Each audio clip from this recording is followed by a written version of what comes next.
22 on July 13th, and this is the shortest Bible study live we've done in a while, but we're going to talk about how healing is right within your grasp. But you got to make the choice, talk or walk.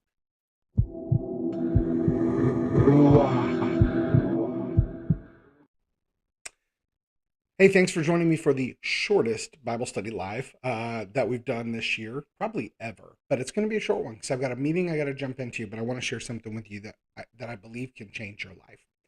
You know, there's a couple stories in the Bible, and one of them I want to share with you, and that is this. Maybe your life you feel like you are struggling. Maybe it's a struggle with sin, maybe it's a struggle with illness. So there's this story where Jesus is eating dinner at Matthew's house, and the Pharisees are like, "What's he doing eating with sinners and known sinners and tax collectors?" And Jesus says, "It's the sick that need a doctor, not the healthy." So Jesus sees sin as a sickness, right? Just like any other illness we have. Fast forward time, in the book of John, Jesus is near the pool of Bethsaida, right? And there's this belief that angels stir the water, and if you can get in the water, you can get healed. And Jesus goes up to a man who's paralyzed or whatever, and he says to the guy, he says, "Do you want to be healed?" And the funny thing is, the guy starts making excuses and blaming other people for him not being well. He says, "Well, I've got nobody to carry me into the water. And when the water stirred and I try and get there, somebody else always beats me to it." What does that sound like? Right? My life is messed up because my upbringing is bad. My family, they didn't give me the right amount of love. My dad wasn't around. My mom wasn't around. I grew up abused. Whatever the reasons are, right?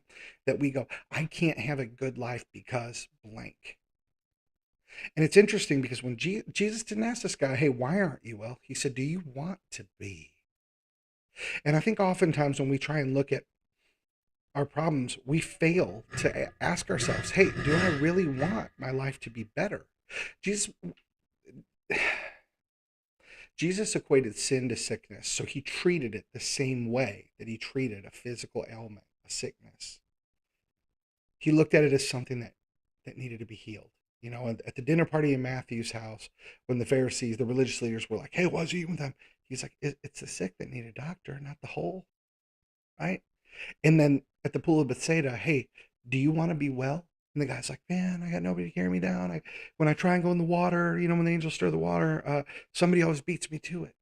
That's like, man, why are we living the way we do? Well, because of my upbringing, because of these bad things in my life. Hey, why aren't you making changes to get ahead? Well, because so and so and so and so and so and so. Here's the question. See, like the man in the pool of Bethsaida, we can make excuses. We can point to everyone else for why we're in the situations we're in.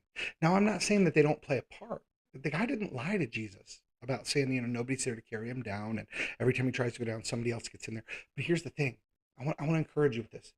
Jesus didn't even acknowledge the reasons for for the guy being sick. What he wanted the guy to focus on was not why, not what outside circumstances were keeping him locked down. He wanted the guy to realize, first, you have to have the faith and make the decision that you want a better life. He wanted to show the guy you have the power to choose the life you're going to live from this moment on. So, what was Jesus' response? He goes, "Get up and walk." Now, this guy's been laying there for God knows how long, 40 years. But Jesus' response, he didn't even say, "Man, I'm sorry that nobody will carry you down." He didn't even say to the guy, "Well, maybe you got to crawl faster," or, "Hey, I'll hang out with you and wait, and then I'll put you in the water." He asked the guy, "Do you want to be well?" And when the guy starts saying, "Well, nobody this and everybody that," Jesus goes, "Get up and walk." See, oftentimes we say, "I wish my life was better. I wish I could get out of this cycle, this generational curse. I wish I could put the bottle down. I wish I could stop doing drugs. I wish I could stop making adulterous choices. I wish I could stop being addicted to porn." Put a blocker on your computer if you wish you could stop. If you want to stop drinking, you're struggling with alcohol, don't go in the liquor store. Start shopping at stores that don't sell liquor. See,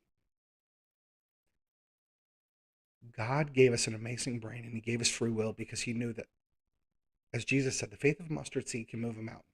If we just make the choice, if we got to say to ourselves, first, do I want to be made whole? Do I really want that good life? And the truth is, I'm going to share this with you guys. Some people fear stepping into that better life, stepping up to what they're capable of. And do you want to know why sometimes we fear stepping into that? Because we know when we step into our best self, people are going to see that and they're going to say, see, I knew you were capable of that. I knew you were capable of that. And because of that, we know we'll be held to a higher standard. Because if we do our best and people see us at our best, they're going to expect our best. But can I tell you, you deserve to be at your best. God created you in his image, not a broken image, not an addicted image, not a weak image, and not a sick image. His image. Are you going to keep talking about the reasons you can't get healthy, the reason you can't get out of that sin cycle, the reason you can't get out of that addiction? Are you going to keep talking? Or are you going to pick up your proverbial mat, start walking? Choice is yours. What are you going to do with it? Thanks for tuning in to this short Bible study live. I love you guys. I appreciate you. And I will see you on tomorrow morning's episode. God bless you and keep you. May his face shine upon you. May he be gracious to you. And may he give you the courage to pick up your mat and walk.